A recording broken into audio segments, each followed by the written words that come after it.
নমস্কার বন্ধুরা, তোমরা সবাই কেমন আছো? আশা করি অনেক ভালো আছো। আমরা খুব ভালো আছি। চলে আসলাম নতুন আরেকটা ভিডিও নিয়ে। তো আজকে রান্নার রেসিপি নিয়ে এসেছি, ঘুগনির রেসিপি। তো ঘুগনি রান্না করব আজকে সন্ধেবেলায়, তো তোমাদেরকেও দেখাবো সেটা।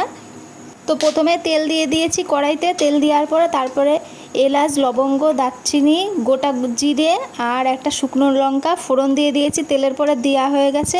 গরম হয়ে যাওয়ার পরে আলু দিয়ে দিলাম। আলু দেওয়ার পর আলুটা লাল লাল করে ভেজে নেব লবণ আর হলুদ দিয়ে। তো ভাজার পরে তারপরে কি দিই চলো দেখতে থাকো। তো আজকে আমার সাথে প্রথমবার এটা হলো, ঘুগনি রান্না করতে গিয়ে আজকে মটরটাই পুরো গলিয়ে দিয়েছি, সিটি বেশি পড়ে গেছে, সেই কারণে আজকে ঘুগনি গোটা গোটা মটর নেই, ঘ্যাট হয়ে গেছে, মনে হচ্ছে ডাল। তো সেইটাই রান্না করব, চলো সেইটাই তোমাদের সাথে শেয়ার করব।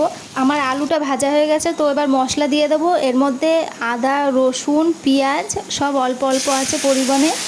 তো আর টমেটো সব দিয়ে মিক্সিতে এই মশলাটা করে নিয়েছি। আর এর মধ্যে লবণ দেবো, হলুদ দেবো আর একটু লঙ্কার গুঁড়ো দিয়ে দেবো। আর বেশি ঝাল আমি দেবো না, কেননা আমার পাপান খাবে, সেই কারণে। চলো তাহলে কষানো হয়ে যাক।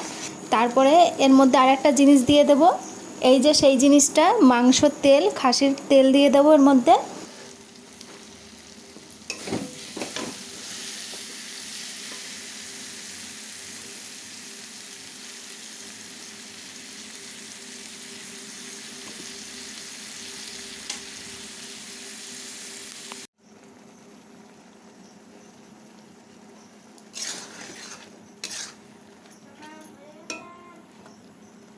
আমার কষানো হয়ে গেছে।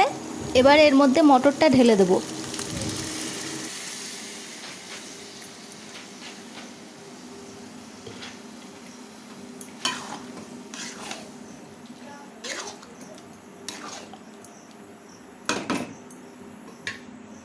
এবার একটু ফুটবে, ফুটার পরে তারপরে নামিয়ে নেবো একটু গরম মশলা দিয়ে হালকা।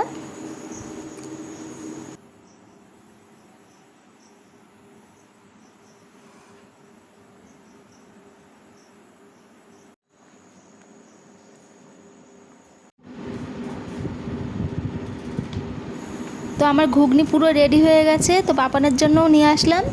তো এই ভিডিওটা আমি এখানে শেষ করছি। পরবর্তী ভিডিওতে আবার তোমাদের সাথে দেখা হচ্ছে।